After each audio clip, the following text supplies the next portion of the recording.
يا صباح الخير. والسنغال كانت كسبانة لغاية الدقيقة 85. أكيد بلجيكا مش هتقدر تحصل السنغال، لكن اللي حصل عكس ده. وده الفيديو بتاع النهاردة. قبل أي حاجة أنا مريم عوزة ودي قناتي، ويلا بسرعة ما عندناش وقت نضيعه. لو كنا وقت الماتش سألنا أي حد معدي في الدقيقة 85 يا ترى يا ولاد انتوا شايفين مين اللي هيكسب، كل الناس كانت هتقولك طبعا السنغال، لأن في هدفين تموا ولأن مش فاضل وقت. لكن الحقيقة إن وقتها وقت السؤال ده ما كانتش لسه الماتش خلص ولا كانت الصفارة صفرت. والمفاجأة إن قلبت الدنيا إن بلجيكا هي اللي كسبت السنغال، ووقتها الصفارة صفرت، والفريق اللي افتكر نفسه إن هو ضمن الفوز خسر، والفريق اللي كان أكيد خسران كسب. هنا بقى يجي صوت المعلق، هي كرة القدم، على الحظ، وها هي كرة القدم وهي دايما متقلبة. لا، دي مش كرة القدم بس، دي الحياة كلها. وده الدرس اللي انا اتعلمته وهنقلهولك بكل صراحة. تعالي اسألك سؤال صريح، كم مرة انتي استسلمتي الفشل؟ يعني كنتي بتذاكري في ثانوية عامة وما جبتيش مجموع واستسلمتي، دخلتي كلية ما بتحبيهاش واستسلمتي، اتقدم لك شخص انتي مش منجذبة ليه واستسلمتي. كم مرة قدمتي في شغل وما اتقبلتيش وقررتي ان انتي تستسلمي؟ اصل انا قدمت مليون مرة مفيش ولا شغلانة نفعت، اصل انا جربت كذا مشروع وكله فشل، اصل انا قعدت مع 100 عريس صالونات وكلهم مش كويسين. كم مرة الكلام ده بيتقال؟ انتي قلتي الكلام ده كم مرة؟ كم مرة انتي استسلمتي للفشل المحيط بينا وكأن خلاص الصفارة صفرت والحكم أمر إن المباراة انتهت وإن الفوز للسنغال؟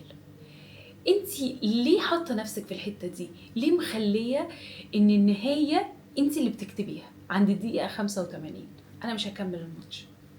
عارفة لما انتي تقولي ده فات الأوان، فات قطر الجواز، أنا مش هتجوز، أنا كبرت، فات فرصة إن أنا أخلف، أنا كبرت، فات فرصة إن أنا ألاقي شغل، أنا كبرت، فات فرصة إن أنا أذاكر، أنا كبرت، أنا كبرت على الثانوية العامة، أنا كبرت إن أنا أبتدي من أول وجديد، أنا كبرت إن أنا أتجوز، أنا كبرت إن أنا أخلف، أنا كبرت على التربية.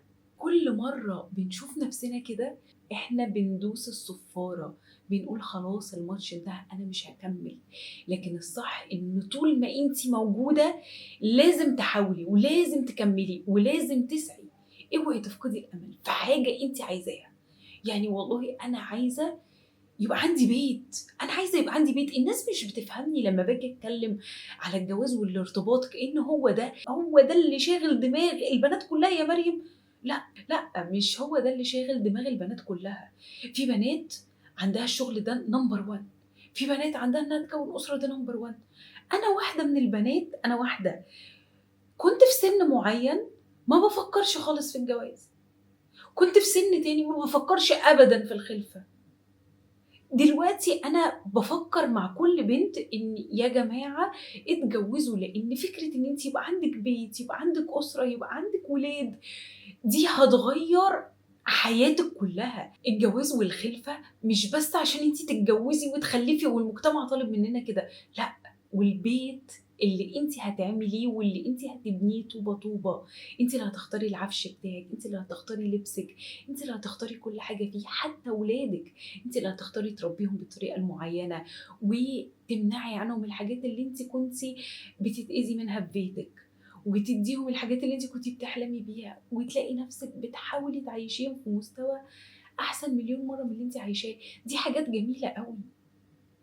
انك تدوري على شغل، في بنت يا جماعه مخلصه جامعه وما بتشتغلش وقاعده مستنيه واحد يجي ينتشلها من الفقر والضياع، ده كلام؟ ده كلام يا بنات؟ انا لما اتكلم على الشغل، لما اتكلم على الجواز، لما اتكلم ان انت تحوشي فلوس وتوفري فلوس، دي كلها حاجات مهمه، يعني 100% مهمه، بنسبه 100% ليكي ولحياتك وليا ولحياتي. فالله يخليكي مهما كان الحاجه اللي انت بتفكري فيها دلوقتي او الحاجه اللي انت عايزاها ينوبك ثواب، ما تنسيهاش، ما تتنازليش، ما تضحيش، ما تتنازليش، اوعي تتنازلي، حاولي. نيجي بقى لفريق السنغال. فريق السنغال هو فريق لعب وتعب ودخل جونين وضمن الفوز، ضمن الفوز. فهو ارتاح، قعد ارتاح، كان مرتاح وكان مطمن. نفس الفكرة مع السنغال، ان هو كان واثق ان هو هيكسب، اصل هو فاضل 5 دقايق واستهان باللي قصاده، عشان كده خسر. كم مرة احنا كنا واثقين. انا هقولك الاصعب، كم مرة انت كنتي واثقة ان الراجل ده هيجي ويتقدم لك، وما فيهاش حاجة لو انت قدمتي تنازل حتى لو بسيط او حتى مش بسيط، بس هتقدمي تنازل عشان انت واثقة فيه انه بيحبك وانه اكيد هيجي يتجوز، وما جاش. كم مرة انت عملتي حاجة من ورا اهلك هم اكيد رافضينها عشان ترضي واحد انت واثقة ان هو هيجي يتقدم، بس هو ما بيجيش. اصل ده احنا خلاص، ده احنا فرحنا بعد بكرة برضه ما تثقيش فيه، ده احنا فرحنا الشهر الجاي برضه ما تثقيش فيه، ده احنا مكتوب كتابي برضه والله لما ميعاد الصفارة يصفر. كم مرة انت كنتي واثقة من نفسك انك هتروحي الانترفيو ده واكيد انت هتتقبلي لان مفيش زيك، وانت عاملة سي في قوي، وان الشغلانة دي اصلا ما تناسبكيش واترفضتي. كم مرة احنا ما بنبذلش مجهود؟ انا عن نفسي كم مرة رحت قدمت على انترفيو الشغل بنفس السي في. كل شغلانة بتبقى ليها متطلبات معينة، كل شغلانة لازم اطور من نفسي، لازم اشتغل على نفسي.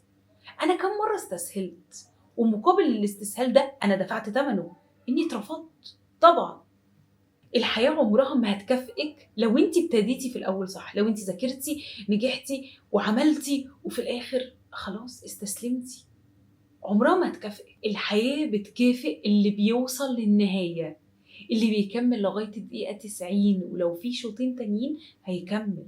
لو انت متقدمة كملي، ولو انت متأخرة كملي، لو الدنيا ضدك كملي، ولو الدنيا كلها معاكي برضو كملي، لأن النتيجة الحقيقية ما بتبانش في أول الطريق ولا حتى في نصه. النتيجة الحقيقية بتظهر في النهاية، عند خط النهاية بالظبط. عشان كده ما تضيعيش فوزك مهما كنتي متقدمة على الكل، واوعي في حياتك تستسهلي خسارتك حتى لو انتي متأخرة عن الكل. لكن اللي اعرفه انك تبذلي كل ما عندك من مجهود ومن طاقة ومن وقت لغاية اخر لحظة. ابذلي مجهود، اوعي تستسهلي انك فشلتي، اوعي تستسهلي انك خسرتي مرة واثنين وثلاثة وعشرة. اوعي تستسهلي الخسارة ولا تستسهلي المكسب. خليكي دايما مكملة، حطي هدف قدامك وامشي، اجري لغاية لما توصلي له، لغاية لما تتأكدي ان هدفك ده بقى ملكك انت. يعني ما تثقيش في راجل الا لما يبقى جوزك وانتوا الاتنين ماضيين على القسيمة ودخلتوا البيت وقفلتوا الباب. ما تثقيش في شغلانه انت شغلاها اصل التيم بيقول لي، اصل المدير قال لي ان انت بنت الشركه. اوعي تثقي في الكلام ده. خليكي دايما متحذره ان انت في يوم من الايام هم ممكن يستغنوا عنك. عشان كده انا هأهل نفسي، انا هطور من نفسي في مجالي، هاخد كورسات، هذاكر انجليزي، هعمل واسوي، عشان بكره لو في يوم فكروا ان انا امشي او يمشوني، انا هيبقى عندي بدل الشركه 1000 شركة تتمناني، لأن أنا هكون ممتازة، لأن أنا مش هكون بطلت دراسة، لأن أنا هكون مستمرة وبسعى طول الوقت إن أنا أنجح وإن أنا أوصل لهدفي.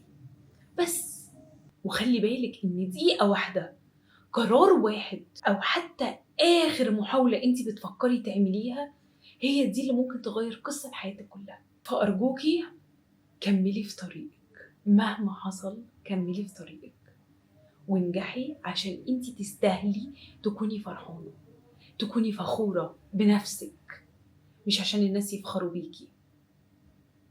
انتي تستاهلي انك تعيشي احسن حياة انتي تتمنيها لنفسك.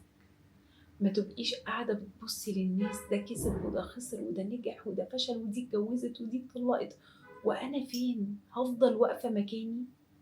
انتي تستاهلي انك تعيشي حياة أحلى بكتير من اللي في خيالِك، فأرجوكِ اسعي، أرجوكِ حاولي، أرجوكِ ما تيأسيش. وبس كده، ده كان الفيديو النهارده. الفكرة عجبتني أوي من الماتش اللي أنا شُفته، لإن المُعلق كان بيقول إن هي دي كرة القدم، بس أنا كنت شايفة إن هي دي لعبة الحياة.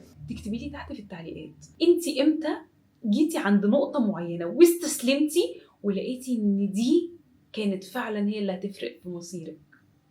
وإمتى كنتِ واثقة من فوزِك وضمنتِ الفوز واضطريتِ للأسف إنِّك تخسري؟ حطّي لي تجاربِك كلّها، ولو كنتِ نجحتِ ووصلتِ للنهاية فأرجوكِ فرّحيني وفرّحي كل البنات اللي معانا، وأنا هاكتب لِك تجربتي أول تعليق تحت.